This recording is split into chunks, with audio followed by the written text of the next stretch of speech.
jumping straight into it. Jumping straight into it. Now, I don't know about everyone here, but it feels like it's truly been a rough few years in supply chains. In fact, a rough 5 years or so.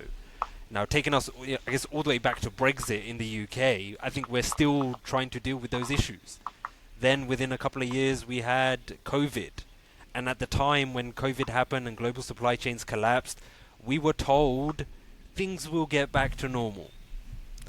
But the opposite happened. It's been a crisis after crisis after crisis, whether it's wildfires, the US elections, remember those, the Suez Canal, the Red Sea attacks, Russia-Ukraine. There comes a point where we have to accept that these are no longer force majeure events. And in fact, these are part of the new operating environment, which I think can be best shown by this diagram here. It's by the New York Federal Reserve Bank and measuring global supply chain pressure. They're taking a lot of data from buying and from logistics, and they're trying to, I guess, quantify supply chain pressure. Now, what's interesting here is I think it can clearly show that there is an old world and a new world. And the old world was probably the last 30, 40 years where pressure on supply chains was pretty low.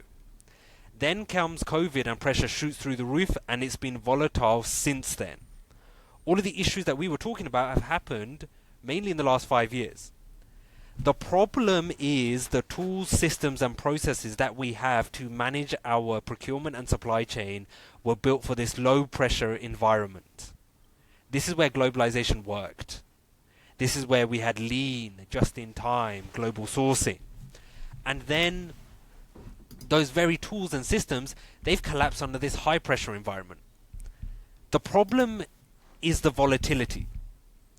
It's that every quarter a crisis happens, and we're not built for it. Now, I found this paper a long time ago looking at all of the supply chain uncertainties. What can go wrong in your supply chain?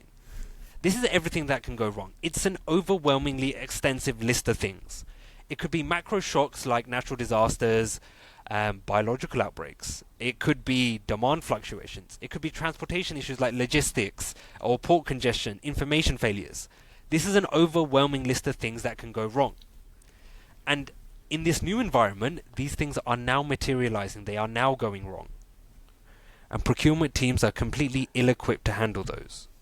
On the left-hand side is a level of visibility over procurement that most of us have when we place orders on Amazon. On the right-hand side is the level of visibility most procurement managers have when they're placing millions and millions of dollars worth of orders from suppliers. So we don't have the visibility. And we don't have the risk management capabilities to manage these. I think a lot of the audience today will be familiar with risk registrars. Dan, in your previous role working in procurement and for defense and aerospace, what are some of the limitations that you've seen when you're relying on risk registrars for visibility over risks and to manage what could go wrong? Yeah, sure. It's a good question. And I always think, you've kind of got like 3 levels here. So you have, we're not doing any risk management whatsoever. Then we move, to this capability, which is a very reactive, typically. People think it is, kind of proactive in that you're able to get risks down sometimes ahead of time. But the way they're normally used is something comes up and you pop it down into a document and you try and lessen the impact of whatever's happening. So it becomes an after the event database, in short, of, we have these X, Y, and Z risks. They're all happening like this. What are we doing to mitigate them? And then how are we communicating that with the business? So they're better than nothing. I'd always say that. They're a really a cautionary step forwards, but they're really not going to allow you to get ahead of the game as much as maybe you hope it would. Rich, during your career, what risk monitoring capabilities did you have? Not a lot, really. I think, it would have been inputting into organizational risk matrices over the time, but they're very much a point in time. They're, maybe something for the annual report. So you're pulling together these things, or they're just sitting in a spreadsheet, and obviously there's not a lot of visibility there for them. And I think we haven't been traditionally very good at thinking about all the risks that could occur, thinking about what mitigations we could put in place. And actually, I think as you said in the previous slides, in the last 4 or 5 years, even if we'd had some of those things on our list, would we have actually been actively managing them? I'm not too sure. They sort of come along. Things like COVID or a pandemic, you have, the locking down everything. I don't think anyone would have ever been prepared for that. So yeah, it's something that we haven't done so well over the last few years, definitely. Now, why is it so important to prioritize these? Well, let's look at the impact of risk. McKinsey & Company estimates that companies can expect to lose 42% of 1 year's profit every 10 years due to supply chain disruptions. So that's the cost. Then we have the reputational damage. A great piece of research by The Economist found almost 40% of C-suite executives report brand and reputational damage as the lasting impact of supply chain disruptions. But the biggest risk, or the biggest impact, is customers and the loss of market share. 80% of US consumers said delays or shortages would cause them to switch to a different brand. So the impact of these disruptions is catastrophic to business. Now, when we're speaking to companies, and predominantly we're speaking to manufacturers and distributors, the impact materializes through about these 6 or 7 ways. Number one, because of the risk and volatility, we're seeing manufacturers and distributors holding millions of dollars worth of excess inventory because they're so frightened that orders aren't going to arrive on time. So they carry all of this buffer. So that's one thing, is where working capital gets tied up. Second thing is we're seeing a lot of money being spent on air freight and expedited logistics costs. And it's one thing where you have a certain amount where you budgeted for air freight, but it's another thing where it's unbudgeted. The inventory write-offs as part of excess inventory, once you're holding all of that inventory, there is the huge risk of write-offs. And when orders don't arrive on time, when materials and components aren't, in the warehouse, you get all of this production downtime and switchover. But again, the biggest cost is from the customers, is customer unsatisfaction or dissatisfaction, because customers now expect their suppliers to not be transactional suppliers, but to be strategic partners, to warn them as early as possible. This is roughly how we're seeing procurement and risk management in supply chain impact companies on a day-to-day basis. The objective of risk management is to minimize the surface area of your exposure. This is risk management 101.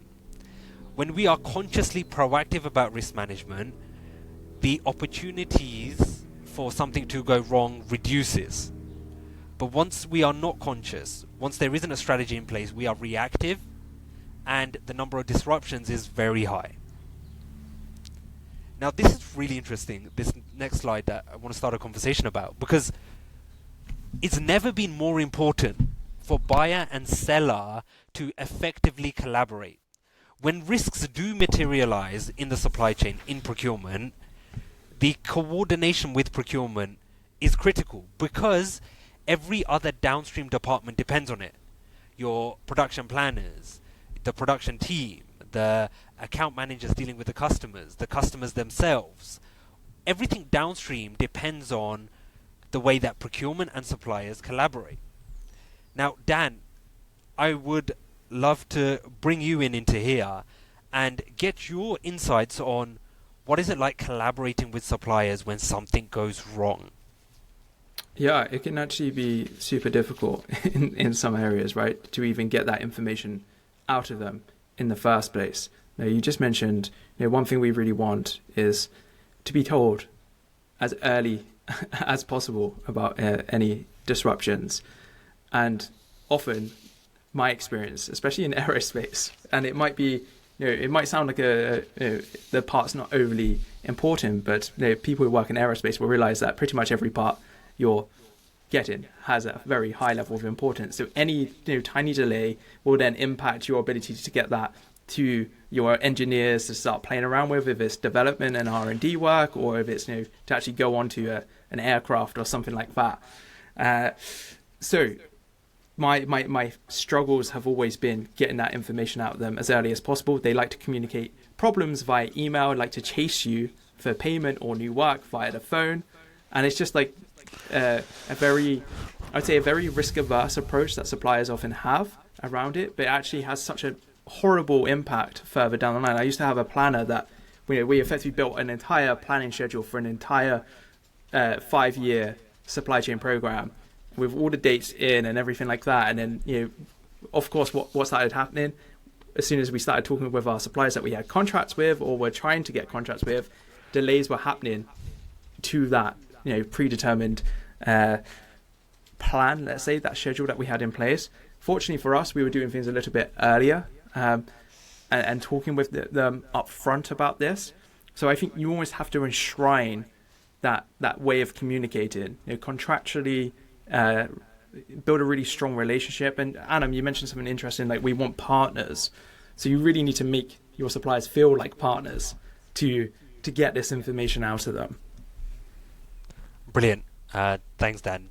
That collaboration bottleneck is such a big challenge. Rich, what is it like dealing with suppliers and collaborating them when things go wrong? What are the key issues? What needs to be done? I mean, sometimes, and this is one I saw directly during COVID, is actually that all the customers are in the same position, the suppliers are in the same position themselves, and then I guess it's getting in there early. It's ideally you put in the work ahead of time, so you're a customer choice. You're one of the ones that they're actually wanting to prioritise and they're wanting to support with this sort of thing. But I mean, there's a great deal of innovation in the supply base. So when you're trying to solve problems, when you're trying to look at how we address some of these shortages, it's really important to have that collaborative relationship with those suppliers. And in order to do that. What's the biggest bottleneck? Why is it so hard to effectively collaborate? Especially when you have a lot of suppliers, because not everybody can be a strategic partner when you have a lot of suppliers. But what are the biggest bottlenecks you're seeing to collaborating so that when things do go wrong, you can pounce on them early, you can deal with them? The database would be mine. I've seen too many supply chains built on Excel databases with one contact point. And often, when something goes wrong, it's not normally the account rep or your account manager that can solve it. They really don't care, to be honest. They care somewhat, right? Because they're going to care about future income from you and things like that. But really, it's about actually what's our plan of action when something goes wrong. And I think a lot of people just kind of forget that that's actually a really critical task. So business continuity, disaster recovery, they're really serious matters. And your Excel spreadsheet that has all of your suppliers in and everything like that probably isn't the best method to do that, nor is email, just to caveat that. Rich, anything else you'd add there about the collaboration bottleneck with suppliers when things go wrong?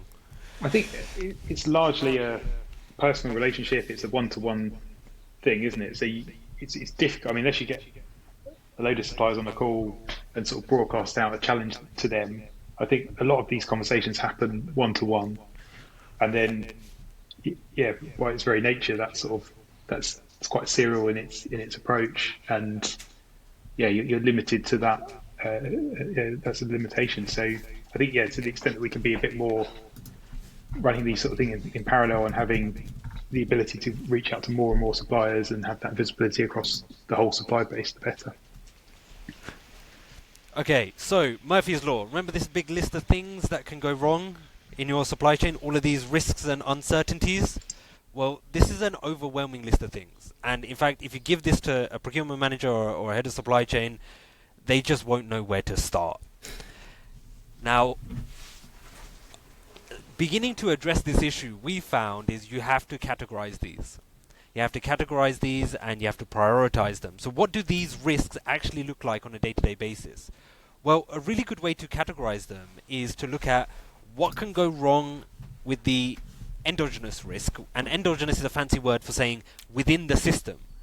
And in this context, that is a fancy way of saying with the supplier and the order that you have placed. And then you have exogenous shocks. and that is outside the system, outside the supplier, that could impact the supplier or the supply chain. If you begin to categorize all of the things that could go wrong in these two categories, you cover 80-90% of your operational risks. So when we look at workflow issues, unconfirmed orders, PO changes, unresponsive suppliers. We're going to go into this in a little bit more detail. But when we look at external risks, I mean, these could be geopolitical issues, political instability, natural disasters. Now, historically, these external issues happen less in frequency. Procurement managers have to deal with these workflow issues every single day. Suppliers not responding, unconfirmed orders. So these workflow issues lead to 1 or 2 delays here, 1 or 2 delays here. By the end of a PO cycle, you now got a big delay. But these external shocks, these exogenous shocks, these are the ones that happen less in frequency, but when they do happen, they're catastrophic. They redefine market boundaries. COVID, Suez Canal, the Red Sea crisis, Russia-Ukraine. We have to be prepared for both. Now we're going to jump into the demo. Before we jump into the demo, I just want to explain how AI and the copilot you're about to see actually works. We believe that software will be invisible moving forward in the future, and that all users will be interacting with software by talking to it. So what you're about to see and the copilot you're about to see behind it is a platform that you never interact with. It connects with your ERP and then it communicates with your suppliers. It manages all of your orders from the moment that an order is raised through the moment that the order arrives, and detects any issues that could happen during that process. It's the invisible platform whereby lets you manage by exceptions. How you interact with it is you talk to it. So let's get started. Now there is a small lag between what's on my screen and the copilot and versus what the audience can see. So bear with me here. And the first question I'm going to ask is about operational risks, which is day-to-day tasks. Now imagine you're a procurement manager for a manufacturer. You've got hundreds of suppliers. First question I'm going to ask when I walk into the office is, what do I need to do today? Tasks which are unaddressed become operational risks. Now, the answers you're about to see, you can see how these tasks for procurement managers have been categorized. The first one is delivery dates I need to approve. Here the supplier for a PO, they've just changed the delivery date. I need to approve it. Second one is documents to review. So suppliers just sent some documents. I got a letter of credit and a bill of lading. There's documents missing. Now notice how the documents missing are all shipping documents. These are critical and lead to delays. We have orders to follow up on, where this is now an unresponsive supplier. We have some external risks, so proposed risks. We'll go into this in a bit more detail. And then we have some tasks that the system has generated. Dan, tasks not completed become operational risks. When you are managing thousands of line items from hundreds of suppliers, it is so easy for things to fall through the cracks. How would you normally decide what your day-to-day tasks are as a procurement manager? Yeah, it's a good question, and it's something I'm exceptionally conscious of, because I think we've all been there in procurement where we've missed one of those minor, it sounds minor, oh, we didn't get this document, but then you get a call to say, oh, the shipment can come in, or something like that, and that upsets a lot of people downstream, right? So it's not good. But how would I go about it? Well, like typically, I would want to be able to produce something like this, but getting there is a very difficult process when, typically you've got a spreadsheet, email, you would comb through typically your email list. What's going on? What do I need to respond to? Who's messaged me about, whatever it is. And then you're going to have to pull all of this information together and prioritize it yourself, or talk with people within your organization and figure out the priorities. I've kind of made that sound like it's a quick task, but we all know, like when you're working in procurement, you can come back after a day off or even just the next morning, and you can have 30 to 100 emails quite easily from all over the world, different suppliers, different people in your business, especially if you're a global business. I think it gets scarier, right? And when you're global, and when you're asleep, there's still people working somewhere else, and if you're responsible for them, those emails never stop. So you're always playing catch up first thing in the morning, and the mornings really shouldn't be. The last thing you want to do is like come into work and then like have to like almost download this information manually and then figure out what you're going to do. It's such a huge amount of time dedicated to this, not to mention then all the chasing and everything else that you then manually need to do. And what I mean by manually is jumping on the phone, emailing, talking to people. So there's just a lot of work to do here, and that would typically be my approach, is like look to wherever we've got the data, which would typically be a spreadsheet, even if not everyone has spreadsheets, right? Sometimes it's just email, and try and pull all of that together into some sort of task list. So I'm a big fan of this, and I've seen it before, and it always amazes me how it categorizes it in such an easy to follow manner. Brilliant. Rich, what type of problems do you think procurement managers could avoid through better task management and exceptions management? I think it's missing stuff, isn't it? And it's allowing that being able to cover more items. Yeah, I mean, the approach. I haven't worked in the operational side for a long time, but when we did, it's, as Dan says, you pull the spreadsheet together, you update it based on the information as it's updated, but it relies on you to make sure you don't miss anything. And if you don't fill in a cell wrong, or I don't know, if there's some sort of spreadsheet issue, then you miss that data, and you miss the fact that there's a risk there. And as you say, if these tasks aren't being completed, then that gives you an operational risk. So yeah, I think that's making sure there's that consistency, making sure that we're across everything is the key benefit of this sort of thing. Brilliant. I'm just going to ask it now. Which of my orders have missing documents? So from all of the hundreds of POs I've got to manage, from all of the thousands of line items, probably, especially if I'm using global suppliers, there's a lot of shipping documents as well. Bill of ladings, always. lists. And if those things don't come in on time, shipments don't get cleared on time. And that always causes delays. So, and then we've got invoices, pro forma invoices. Yeah. You have to clear those quickly, otherwise there's another delay. So here I've just asked which of my orders have missing documents, and I've got several orders that are missing shipping documents, so bill of ladings, packing lists. I've got several orders that have missing pro forma invoices. Dan, do you have some practical stories about how documents have caused you some pain? Pro formas, I think everyone's been scarred by not sorting that out and not having a line of credit or anything with one of your suppliers, and then just not realizing that actually we probably should have cleared that because now we've missed whatever cycle that the supplier works to, because you always have to be mindful of the way in which the supplier works as well. Getting stuff stuck in customs because of missing documents, and I can't quite recall which document wasn't quite ready. But let's just say, I've been there and seen the pain of that, and to be honest, we were completely blindsided by it. We had no idea that this document was even needed, and it's painful, right? Because when you're expecting something on a certain date to come in and to get through, and when it's traveling through Europe via land and it's got various custom points to come through, it's kind of embarrassing professionally, to be honest. Just on that point.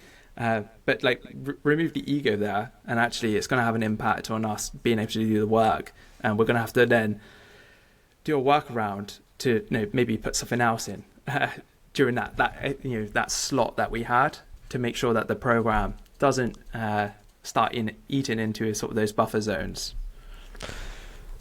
Brilliant, thank you. So now we're going to move on to logistics. We are going to move on to how better visibility around logistics can be enabled. So the question I'm going to ask is, what containers do I have coming next week? Now, on a direct material side, how many times have procurement managers been hounded by production planners, by finance teams, by warehousing teams about the arrival dates of orders. The most exciting use case of a copilot is to give access to all of that supply chain information to other departments so that they no longer have to go through procurement. And shipments is just a really good example one. So I've just asked what containers do I have coming in. I can see my container from which supplier, from which carrier. I can see what's inside it. So the PO's inside the container. Now, okay, these are the containers. Let's say I've got orders that are about to be shipped. They've just left the supplier facilities. What I want to ask is something like, to be risk aware, I want to ask what logistics risks should I be worried about? Now, because the system knows where your supplies are, what ports you're going to use, it can give you some really good answers.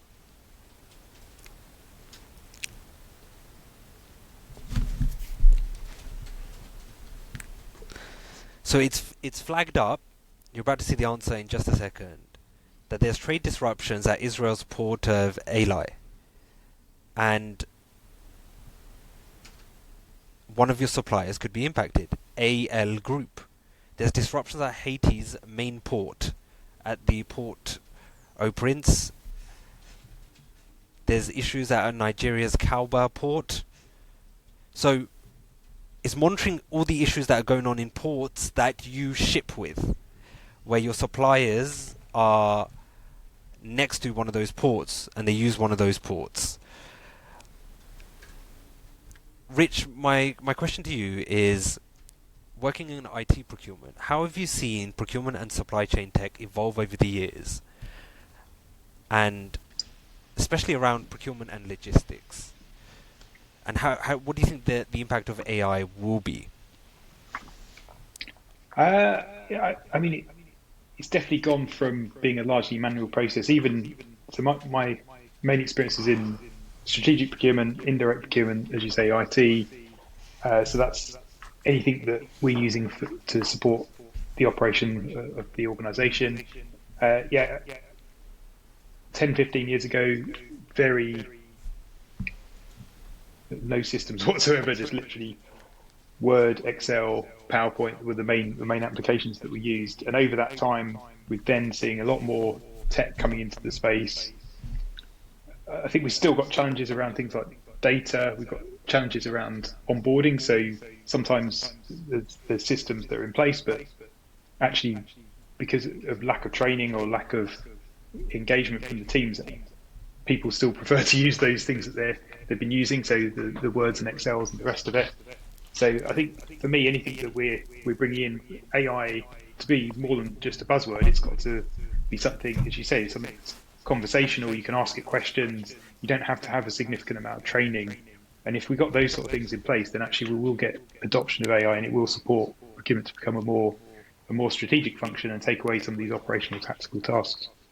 I think you're absolutely right. I think one is, there is going to be much less software and clicking around software.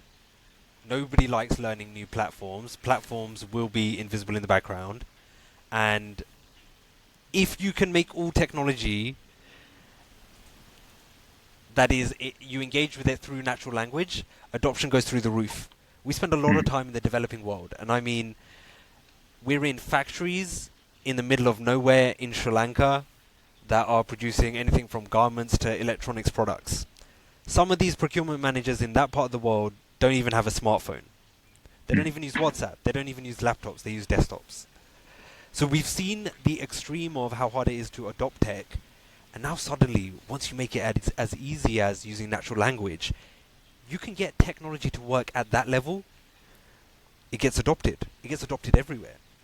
So I completely agree and echo everything that you're saying about where the tech needs to get to, so that it gets adopted.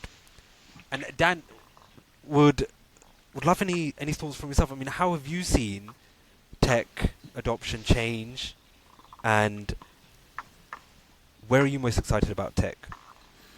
Yeah, it's a good question, and just to your point of natural language, I think it's going to be incredibly empowering, and I think it's seems to be the way places like OpenAI, like obviously they're pushing that. More specifically in procurement, though, like Rich has been around a little bit longer than I have in terms of experience there. Rich, I'm not saying you're old, just to caveat that. Just want to make sure that's not coming across.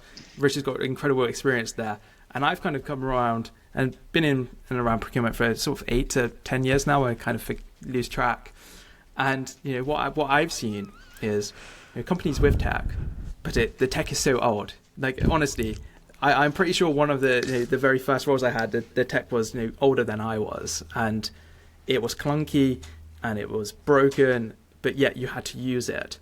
And I feel like that's kind of been in various other places, especially in defense. That was kind of my experience. And as I kind of changed and went into some consultancies and fintech, there was a real passion for technology, for one. But also, if something doesn't work, let's not worry that we spent loads of money on it. Hopefully, we haven't made that mistake in the first place. But let's make sure whatever we're getting works for not just us, but for the rest of the business, our colleagues as well. They need to be able to interact with it to make our lives easier within, say, procurement, supply chain, within legal, contract management. So I think that focus on technology adoption is kind of, at least in a lot of new software I'm seeing, just in general, not even just in procurement, it seems to have the end user and like the wider, let's call them beneficiaries of that software.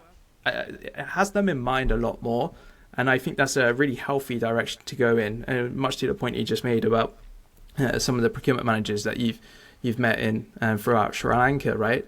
Like, we need to make tech easy to use to get the adoption of it, and no one wants to, like you said, no one wants to learn another platform. We're becoming so siloed with tech, all this different tech, and tech's meant to break these silos. So we have to be very careful there with how we do that. Brilliant, thank you. Andrew, I just saw your comment. Good afternoon as well from Birmingham. We're actually, myself and Sumit are in Birmingham onboarding an aerospace manufacturer on Tuesday, so we know just how much manufacturing, particularly in automotive and aerospace, happens in Birmingham. And I went to university in Birmingham, so I love the place. So the reason I asked the question about technology, and in that context, because the very next question I'm going to ask is about, really specifically about risk management.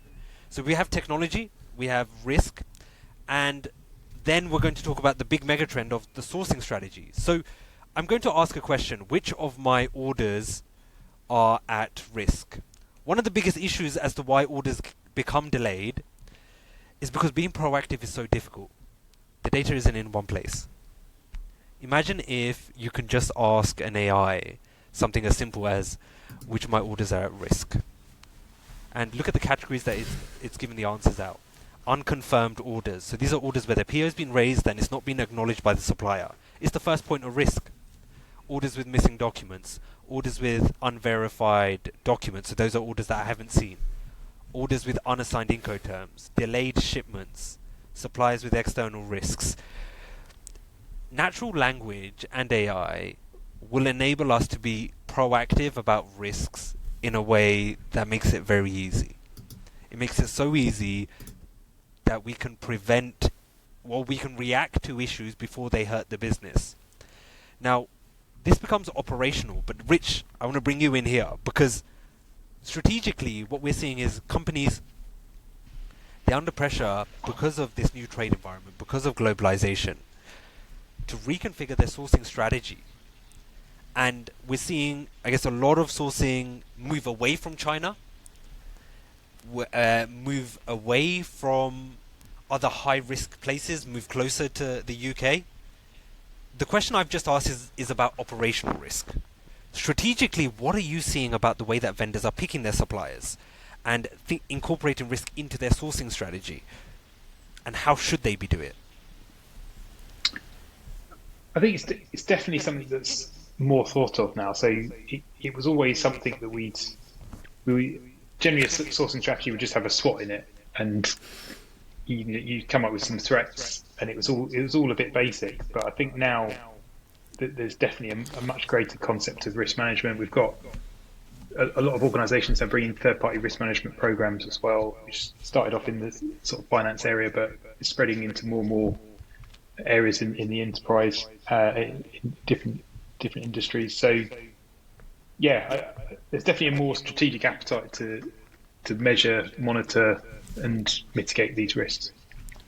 But what about your sourcing strategy in the way that you pick suppliers and where you source from? Are you seeing companies incorporate that into their supplier selection?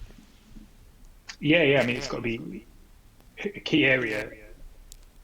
As you say, we've moved some shipping from some production from the Far East, moved it closer to shore because of some of these issues that we've had. There's the whole environmental piece about moving stuff across the world, and actually we're moving towards more of things like 3D printing. It's easier to create stuff in territories. There's a lot of work going on about that. So I see we're moving almost from just a complete outsourcing of production to other territories to actually thinking about what's the best way to fulfill this. And it's going to happen as well, I think, for services. So services have obviously offshore a lot of services. With AI, there's going to be that trade-off as to, is this actually a person that we need to do this, or is it a bot that we're going to need to do this? So it's quite an interesting time for procurement over the next 2 to 5 years, and it's going to be a lot of make versus buy. Where does it come? The strategy question is a key one. Yeah. One of the points that you just made there about moving away from the Far East, I want to show you a really good use case and case study using AI for this. So we had a customer who's a manufacturer who was told by their customer that they have to reduce their exposure to China because of risks. Going through that entire process, there was no sophisticated way to do this. And it could have been so much smarter. So I want to show you how I would do this. Okay, my boss has just told me, hey, what is happening in China that could impact our supply chain? So I would ask something like, what geopolitical risks should I be aware of when sourcing from China?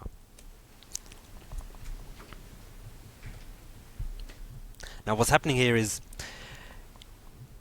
it's analyzing a lot of data on, I guess, publicly available information in the context of supply chain. Now it's just going to bring up what the biggest geopolitical risks or factors that I need to consider when I'm sourcing from China, which nobody is doing, or very few companies are doing in a sophisticated way. So right now, when I've asked this question, I have, okay, these are the factors I need to factor in. I have US-China chip war, Taiwan-China disputes, the South China Sea disputes, anti-piracy drills. Very interesting. Wasn't even on my radar. China, Russia, and Iran. You learn new things. Yeah. China, Russia, and Iran are conducting military drills. China's stockpiling of chip-making equipment. So again, these are risks that I should be factoring when I'm making a sourcing decision from China. I should be weighing up these risks. Dan, have you ever been asked to reduce your exposure from a different country? And how would you normally try to get a hold of this kind of information to make an informed sourcing decision? Yeah. Absolutely. And a slightly less severe example, during Brexit, that wonderful period of time when I was like in the thick of it, much to Rich's point actually, we were just making effectively a localized supply chain in one very big, scary organization that I worked in. And I won't go too much into that because not everyone needs to hear about that one. But then more recently, and it's actually a bit more on the indirect side, but I think the lessons learned are going to be applicable here. So Ukraine, Russia, a lot of companies, funnily enough, have exposure to Russian people. And you don't realize that, really. You don't necessarily think about it unless you're actively checking.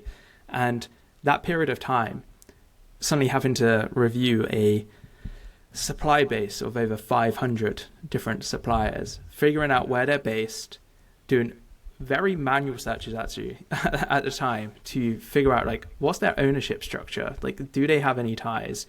That's it's a slightly different one like compared to say like parts and things like that, but the lesson is if you don't have that data up front or have some way of accessing that data and being able to access it very quickly, that exercise suddenly drags on for an incredibly long time, and you have CFOs and general counsel and CEOs breathing down your neck in procurement, and that actually distracts you from being able to do all of your, your business as usual work. So when you suddenly, get an order, we need to, look at this and do something about it. But if I could just, access data very quickly, I might be okay. But without, being able to access that data very quickly and have to do everything manually, it derails pretty much every other piece of work you're doing on. You have to bring people in. So, that's kind of my more recent, slightly far afield sort of issue. It's really interesting. You made a really good point. So if you're told to, I guess, reduce your exposure in a particular country, first thing you're asking is, okay, how much exposure do I have? Okay, how many suppliers do I have there? How much am I ordering? So in this case, I want to reduce my exposure to China. Okay, what's going on in China? Next question I want to ask is, who are the suppliers I have in China? And this is really simple information. This is just the address of your supplier. So much. But it is locked away in some system or some spreadsheet, something really critical that you need at an instant moment. And this is why language models are so exciting. Is because to get that information to you instantly and accessible exactly when you need it. So here we have 5 Chinese suppliers. And we know what they're supplying. So we know the material. We've got silicon chips, steel plates, rubber. We know... Actually, it's telling me the quantities that they've supplied before, the number of transactions. Really helpful stuff. Okay, and now I know how many suppliers I have in China. And let's say that, steel plates are a critical material for us. They're a critical component. So what is the potential for me to minimize my exposure there? So I would ask something like, who are my alternative steel plate suppliers that are not from China? And what it's doing is looking at probably inactive suppliers. Inactive suppliers that I've ordered this material from, steel plates, that are not from China. It doesn't even care about your spelling mistakes there. Just magic. I saw that. That's like, I'm pretty sure you did that on purpose just to show that off. No. Okay, so it's told me that I've got 3 Chinese suppliers of steel plates, and it's told me that there are 2 suppliers that I've sourced from previously that I could be using, POSCO and British Steel. British Steel's obviously going through some trouble, so thinking about risk there.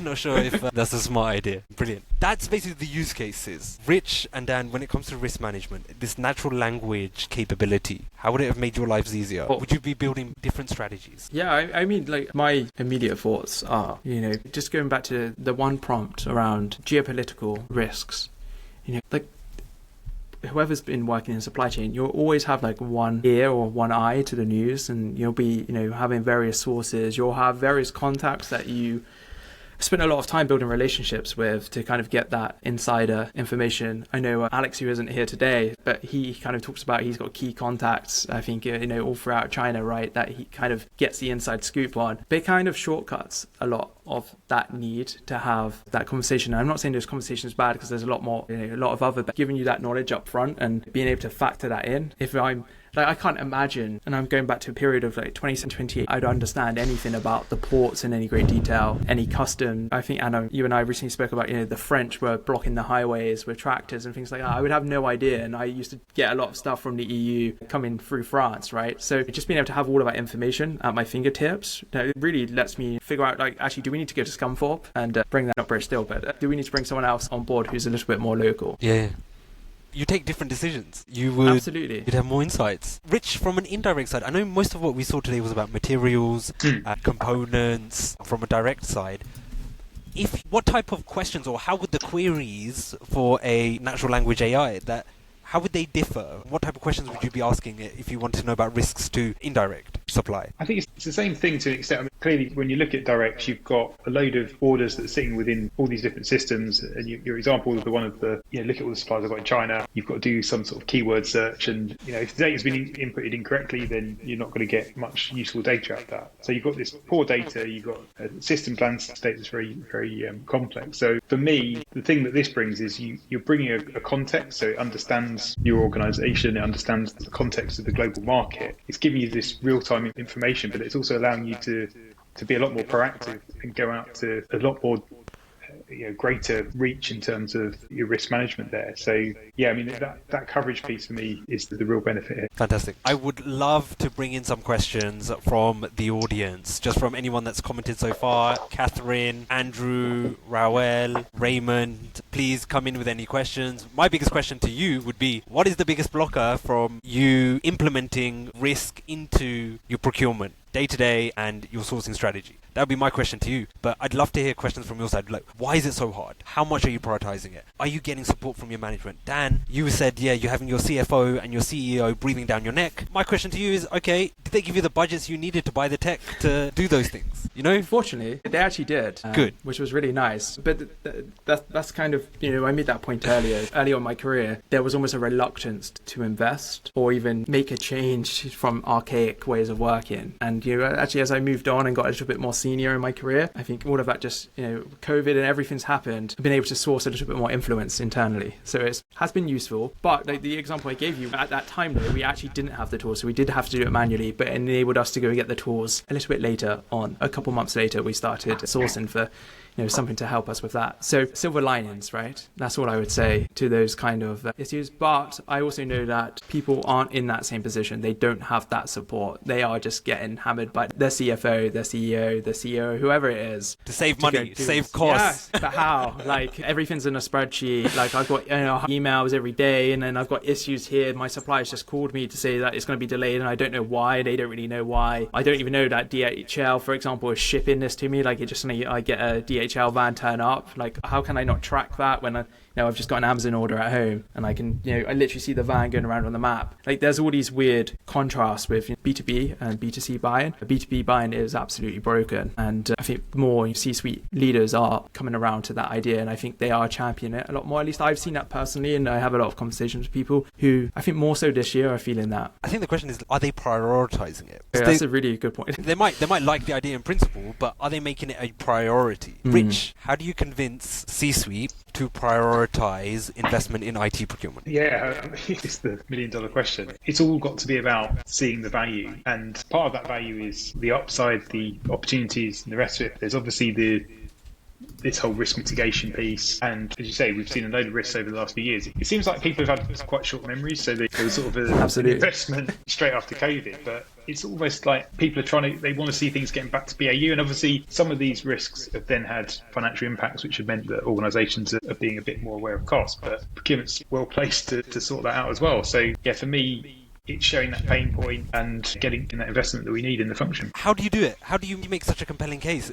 Are you trying to quantify it? What are you doing to make such a compelling case that C-suite cannot ignore it? Because I'll tell you how we try to do it. And, we're trying to sell AI, right? But we still come short sometimes. It's not easy. I know your pain. I know the struggles that you have. But how do you get it down to, okay, you cannot ignore this. You have to put money into this. You have to prioritize this. How do you get to that level? Because when you say value realization, what does that mean? Does it mean I'm saving money? Does it mean my workforce is more efficient? Does it mean my people are more happy? What does value realization mean? Is it actually about risk? Do C-suite have a perception that, okay, they could invest in this, but it might not work out, so therefore it's too risky to take a bet on? Is the risk of technology to the critical issue? Yeah, would love to get your thoughts on this, because I'm sure this is one of the headaches that you have to deal with. Yeah, so for me, it's all about procurement working at this more strategic level. So that's where we've got to get procurement to. And so things like anything operational, tactical, the rest of it, if we can get that automated, I mean, the trouble is it's a bit of a chicken and egg, isn't it? Yeah.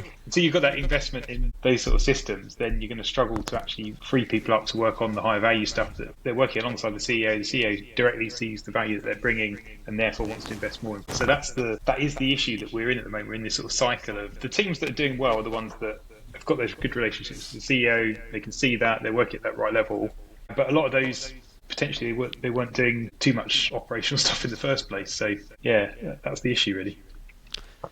Dan, how do you convince them? Yeah. What's your secret? What's your secret? Firstly, like only join places where you're convinced that they get it is one, but that's not a great advice for everyone because the job market's not that great always. But like one thing I've always seen and done, and like lucky I've been in teams where like everyone thinks like this, is like, oh, we've got no tech, or the tech we've got is a bit stale. It's not quite doing it. How can we use technology that's already in the business to try and get like a percentage increase in efficiency? So it could mean that, a very real example is like, oh, we took all of our processes and built them into Trello and used Trello to like help automate various steps, checklists and things like that along the way, and to give better visibility to, at least just at the moment, our team and various C-suite leaders about what's going on in procurement, contract values, risks, things like that. That, like, it sounds bizarre, right? But just doing that already was far better than having no process, having everything on email, Slack, and just trying to figure out like what are our actual priorities, like just being able to collaborate and do things like that. So I think you almost need to, from a practitioner perspective, try and build something with what you've got, take it slowly, potentially at the start, just try and figure out like how can we change this one bit of what we're doing, use what someone else has already got a license for in the business. We know it's not the right fit, right? I do want to just confirm that like this isn't the right fit, but can we get benefit from this? And if you get benefit, you can normally show like, oh, well, if we went out to market and looked at these 10 solutions, perhaps because they're more geared up for this specific task, we're going to see X amount of benefit. But then on the flip side, I'd also say, Adam, that tech vendors really need to show that ROI up front. Like, how do they convey it? Because you get those, if you can get those two synced up, you've got the tech ROI coming from the vendor and you've got that buy-in internally of what that ROI might look like. You fuse them together. I think you just get like a little pot of magic happen there. So the challenge is that everybody expects ROI to be